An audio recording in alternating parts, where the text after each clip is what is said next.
এই সিনে যখন থেনোস আয়রন ম্যানের স্যুট ড্যামেজ করে লগভগ মেরেই ফেলেছিল, কিন্তু এরপরও থেনোস আয়রন ম্যানকে মারার জন্য ইনফিনিটি স্টোন কেন ইউজ করার চেষ্টা করেছিল।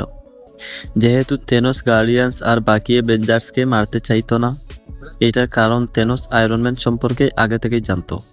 আর থেনোস এইটাও জানতো টনি স্টার্ক অনেক বেশি ট্যালেন্টেড, কারণ এই কথা থেনোসই আয়রন ম্যানকে বলেছিল। ज्ञान का श्राप सिर्फ तुम्हें नहीं मिला है। এই কারণে থেনোস জানতো যে আয়রন ম্যানকে জিন্দা ছেড়ে দিলে পূর্বে গিয়ে থেনোসের স্ন্যাপকে বদলানোর জন্য কোনো না কোনো চেষ্টা অবশ্যই করবে, যেমন এন্ডগেম মুভিতে করেছিল। কারণ আয়রন ম্যানের কারণেই টাইম ট্রাভেল করে পাশে যেতে পেরেছিল। এই কারণে থেনোস আয়রন ম্যানকে ইনফিনিটি স্টোন দিয়ে মারার চেষ্টা করেছিল।